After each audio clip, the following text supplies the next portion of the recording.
Hi guys, very good evening all of you. स्वागत है आप सभी का आपके अपने चैनल संजीव माझी मैथ में। दोस्तों, आज हम फिजिक्स का यूनिट एंड मेजरमेंट का 5वां लेक्चर कर रहे हैं। इसके पहले हम पिछले लेक्चर में हम दूरियों की बड़ी मात्रक कह चुके हैं। दूरियों की बड़ी मात्रक खगोलीय इकाई यानी एस्ट्रोनॉमिकल यूनिट, प्रकाश वर्ष और पारसेक। ठीक है दोस्तों, तो आइए आज देखते हैं दूरी के छोटे मात्रक।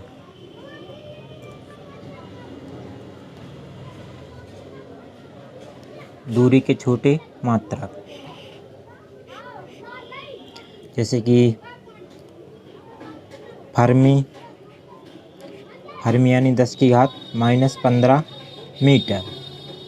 और दोस्तों, नाभिक की त्रिज्या मापते हैं फर्मी में।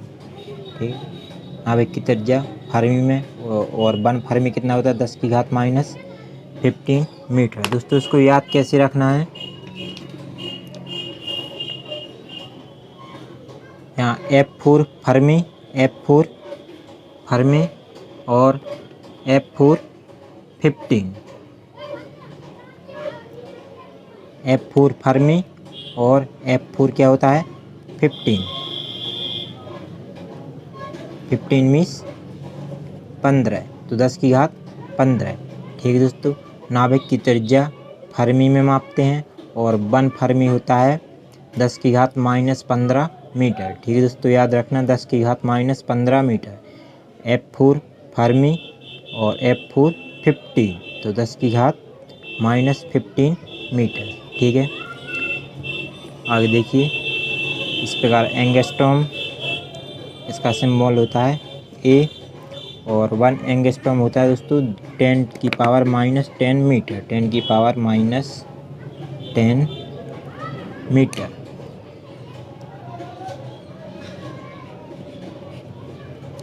और दोस्तों, परमाणु की त्रिज्या मापते हैं एंगस्ट्रॉम में। परमाणु की त्रिज्या किसमें मापते हैं? एंगस्ट्रॉम में। ठीक है दोस्तों, इसी प्रकार नैनोमीटर होता है 10⁻9 मीटर। और अणु की त्रिज्या मापते हैं नैनोमीटर में। अणु की त्रिज्या नैनोमीटर में। इसी प्रकार माइक्रोन, इसका सिंबल होता है माइक्रोम्यू, और 1 माइक्रोन होता है 10⁻6 मीटर। ठीक है, और कोशिका की त्रिज्या मापते हैं माइक्रोन में। ठीक है दोस्तों, तो नाभिक की त्रिज्या फर्मी और परमाणु की त्रिज्या एंगस्ट्रॉम, अणु की त्रिज्या नैनोमीटर। ठीक है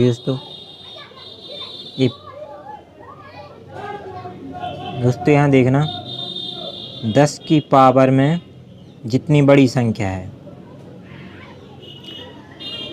ये लेंथ उतनी ही छोटी होती है। 10 की पावर में -15 इन सभी से बड़ा है, तो ये उतनी ही छोटी लेंथ होगी, उतनी ही छोटी लेंथ, क्योंकि यहाँ पर पावर कैसी है? ऋणात्मक में। तो दोस्तों, नाभिक की त्रिज्या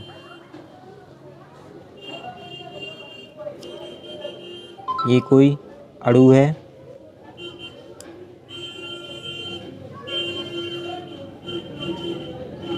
ये क्या है? एक परमाणु। तो नाभिक कहाँ होता है? उसके बीच में। नाभिक होता है उसके सेंटर में। तो ये कहलाएगी इसकी नाभिक की त्रिज्या। तो नाभिक की त्रिज्या सबसे छोटी होती है। ठीक है, नाभिक की त्रिज्या सबसे छोटी, तो 10⁻15 सबसे छोटी वैल्यू 10⁻15 मीटर। ठीक है दोस्तों,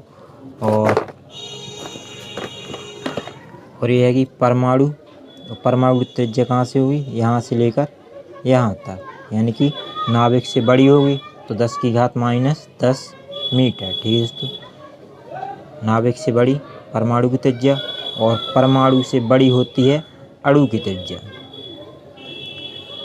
छोटे छोटे परमाणुओं से मिलकर क्या बनता है? एक अणु। जैसे ये 2 परमाणु से मिलकर बना है क्या? एक अणु। दोस्तों, तो अणु की त्रिज्या होती है नाभिक और परमाणु की त्रिज्या से बड़ी, तो अणु की त्रिज्या नैनोमीटर, यानी कि 10 की घात -9 मीटर। ठीक है, अणु की त्रिज्या किस में मापते हैं? नैनोमीटर में। और 1 नैनोमीटर होता है 10 की घात -9 मीटर। तो दोस्तों याद हो जाएगा। नाभिक की त्रिज्या सबसे छोटी तो 10 की घात -15। परमाणु की त्रिज्या उससे बड़ी तो 10 की घात -10 यानी कि एंगस्ट्रॉम में। और अणु की त्रिज्या सबसे बड़ी तो 10 की घात -9 यानी कि नैनोमीटर में। ठीक है, इस प्रकार आगे देखिए दोस्तों। समुद्र की गहराई मापते हैं फेदोमीटर में। समुद्र की गहराई मापते हैं फेदोमीटर। और 1 फेदम होता है 6 फीट। 6 फीट। ठीक है, पानी के जहाज़ों पर चली गई दूरी, पानी के जहाज़ों द्वारा चली गई दूरी किस में मापते हैं? नॉटिकल मील में। और 1 नॉटिकल मील होता है 1852 मीटर। ठीक है दोस्तों, 1 नॉटिकल मील कितना होता है? 1852 मीटर। और दोस्तों 1 मील में कितना होता है? 1600 मीटर या 1.6 किलोमीटर।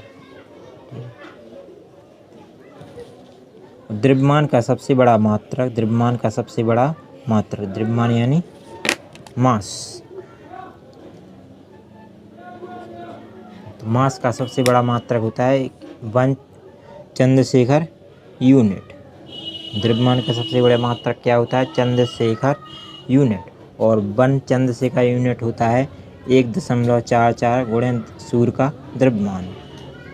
1.44 गुणे सूर्य का द्रव्यमान। 1 चंद्रशेखर यूनिट कितना होता है? 1.44 गुणे सूर्य का द्रव्यमान। और सूर्य का द्रव्यमान होता है दोस्तों 2 गुणे 10 की घात 30 किलोग्राम। 2 गुणे 10 की घात 30 किलोग्राम। ठीक है, पृथ्वी का द्रव्यमान होता है दोस्तों 6 गुणे 10 की घात 24 किलोग्राम।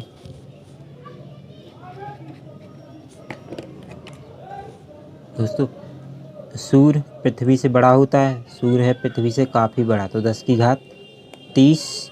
और पृथ्वी सूर्य से छोटी है तो 10 की घात 24। ठीक है, याद रखना। और आगे की संख्या कैसे याद रखना है? 2 और 4 6। 10 की घात 24 याद रखना, 10 की घात 24 याद रखना। और 2 और 4 6, तो आगे की संख्या भी याद हो जाएगी। ठीक है, तो पृथ्वी का द्रव्यमान 6 गुणे 10 की घात 24 किलोग्राम। इसी प्रकार दोस्तों 1 कैरेट होता है 205 मिलीग्राम। 1 कैरेट कितना होता है? 205 मिलीग्राम। या 1 कैरेट में होता है 0.2 ग्राम। 1 कैरेट में कितना होता है वजन? दोस्तों सोने को मापते हैं कैरेट में।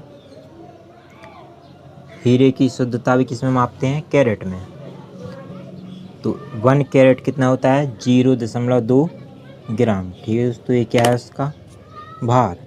1 कैरेट का भार कितना होता है? 0.2 ग्राम। ठीक है, इस प्रकार देखिए गोल्ड कितना होता है? शुद्ध गोल्ड होता है 24 कैरेट का। 24 कैरेट का। और यूज करते हैं 22 कैरेट का, क्योंकि दोस्तों शुद्ध गोल्ड बहुत ही मुलायम होता है। शुद्ध गोल्ड होता है बहुत ही मुलायम, तो उसको कठोर करने के लिए उसमें मिलाते हैं कॉपर। उसमें क्या मिलाते हैं? कॉपर। ठीक है, और समय देखिए दोस्तों। समय की सबसे बड़ी इकाई है कॉस्मिक वर्ष। समय की सबसे बड़ी इकाई क्या है? कॉस्मिक और वर्ष। और एक कॉस्मिक वर्ष में होता है 25 करोड़ वर्ष। ये क्या है? समय की सबसे बड़ी इकाई कॉस्मिक वर्ष। और एक कॉस्मिक वर्ष में होता है 25 करोड़ वर्ष। और समय की सबसे छोटी इकाई है दोस्तों सेक। क्या है? सेक। और सेक क्या है? 10 की घात -8 सेकंड। सबसे छोटी इकाई सेक। और 1 सेक होता है 10 की घात -8 सेकंड। यानी कि 1 सेकंड का 10 की घात -8 है तो इसको लाएंगे नीचे तो घात हो जाएगी प्लस में, यानी 10 की घात 8, यानी कि 1 2 3 4 5 6 7 8 जीरो। ठीक है, हजार, लाख, करोड़, हजार, लाख, करोड़, यानी कि 1 सेकंड का 10,000 करोड़वां हिस्सा, 10 करोड़वां हिस्सा, हजार, लाख, करोड़, 1 सेकंड का 10 करोड़वां हिस्सा क्या कहलाता है? सेक। ये क्या है? 10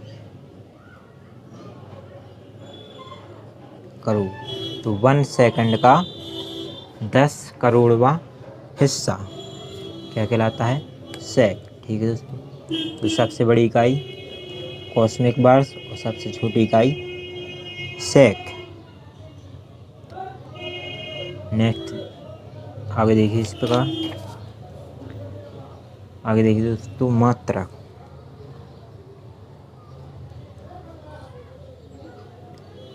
दोस्तों मात्रक यानी यूनिट।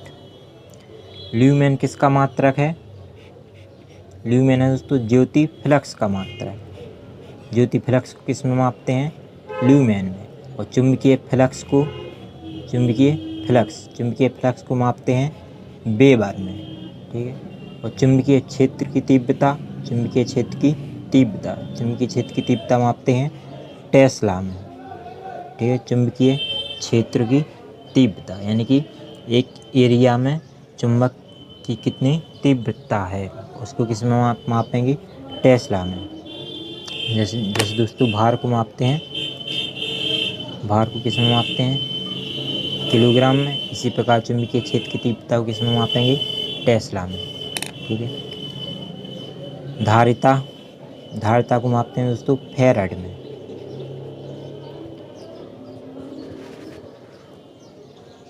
और आवेश को मापते हैं फैराडे में। दोस्तों ये दोनों ही अलग अलग शब्द हैं कि फैराड और फैराडे। फैराडे आवेश और फैराड धारिता। ठीक है, श्यानता को मापते हैं दोस्तों पॉइज में। ये पॉइज किसकी इकाई है? श्यानता की। और उच्च ताप को मापते हैं किसमें? पायरोमीटर। पायरोमीटर क्या है? उच्च ताप को मापने की इकाई। उच्च ताप को मापने की इकाई क्या है? पायरोमीटर। और दोस्तों हाईग्रोमीटर क्या है? हाईग्रोमीटर क्या है? एक आर्द्रता को मापने का यंत्र। ठीक है, हाईग्रोमीटर क्या है? यंत्र। हाईग्रोमीटर आर्द्रता को मापने वाला यंत्र। और हाइड्रोमीटर है दोस्तों घनत्व मापी। ठीक है, इसमें हाइड्रोमीटर में किसको मापते हैं? घनत्व को। इस प्रकार देखिए लैक्टोमीटर क्या है? दुग्ध घनत्व मापी, यानी कि दूध का घनत्व मापने वाला यंत्र। लैक्टोमीटर में किसको मापते हैं? दूध के घनत्व को। इस प्रकार देखिए एनीमोमीटर इससे क्या मापते हैं? वायु के प्रवाह की गति। प्रवाह यानी बहने की गति, यानी चाल, यानी उसकी स्पीड। ठीक है, तो वायु की स्पीड किस में मापते हैं? किससे मापते हैं? एनीमोमीटर से। और दोस्तों क्यूरी किससे संबंधित है? क्यूरी है रेडियो एक्टिवता से संबंधित। रेडियो एक्टिवता की मापने की इकाई क्या है? क्यूरी। और दोस्तों क्यूरी और क्यूरी ताप ये दोनों अलग अलग हैं। क्यूरी ताप किससे संबंधित है? चुंबकत्व से। और दोस्तों क्यूरी ताप पर कोई चुंबकीय वस्तु किस में बदल जाती है? अनुचुंबकीय। क्यूरी ताप पर चुंबकीय वस्तु बदल जाती है अनुचुंबकीय में।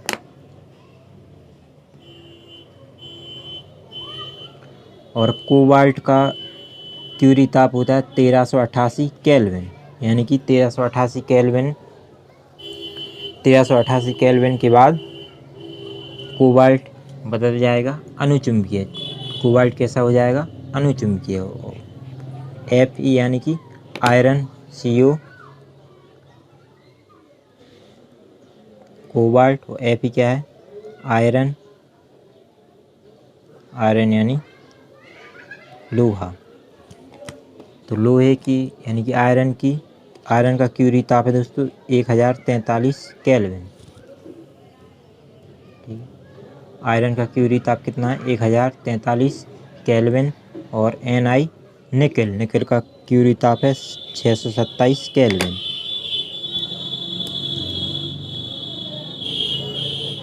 निकल का क्यूरी ताप कितना है? 627 केल्विन। ठीक है, इस प्रकार देखिए क्रांतिक ताप किससे संबंधित है? पृष्ठीय तनाव से। क्रांतिक ताप पर पृष्ठीय तनाव कितना हो जाता है? 0। क्रांतिक ताप पर पृष्ठीय तनाव कितना हो जाता है? 0। ठीक है दोस्तों, तो याद रखना क्यूरी ताप किससे संबंधित है? चुंबकत्व से। और क्रांतिक ताप है पृष्ठीय तनाव से संबंधित। इस प्रकार देखिए टैकोमीटर क्या है? एक यंत्र। तो इस टैकोमीटर से क्या मापा जाता है? स्पीड यानी कि चाल। ठीक है, स्पीड यानी कि चाल। और मैक संख्या किससे संबंधित है? वायुयान की चाल से। वायुयान की चाल को किस में मापते हैं? मैक संख्या में। ठीक है, अल्टीमीटर से क्या मापा जाता है? ऊंचाई का पता किससे लगाते हैं? अल्टीमीटर से। जैसे दोस्तों कोई एक एरोप्लेन उड़ रहा,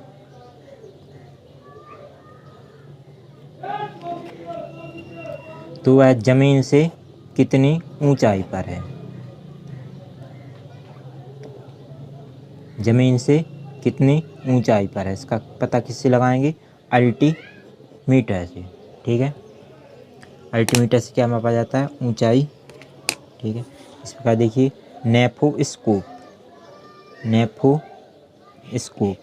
नेफोस्कोप से क्या मापते हैं? बादलों की दिशा एवं गति। ट्राइबोलॉजी से घर्षण व स्नेहक का। ट्राइबोलॉजी में क्या किया जाता है? घर्षण व स्नेहक का अध्ययन। इस प्रकार देखिए स्ट्रैबोस्कोप में से किसका पता लगाया जाता है? उड़ते हुए चक्के की प्रति सेकंड घूर्णन गति। एक उड़ते हुए चक्के की प्रति सेकंड घूर्णन गति, यानी स्ट्रैबोस्कोप से क्या पता लगाते हैं? घूर्णन चाल यानी कि स्पीड। ठीक है, घूर्णन स्पीड।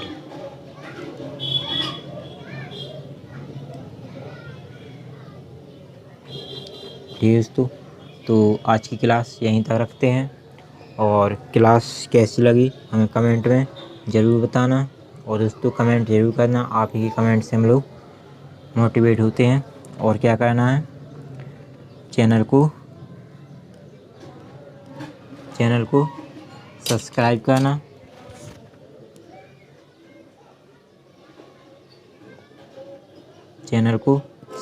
करना। और अपने दोस्तों में अधिक से अधिक शेयर करना। और वीडियो को लाइक भी करना। ठीक है दोस्तों, तो ओके, बाय।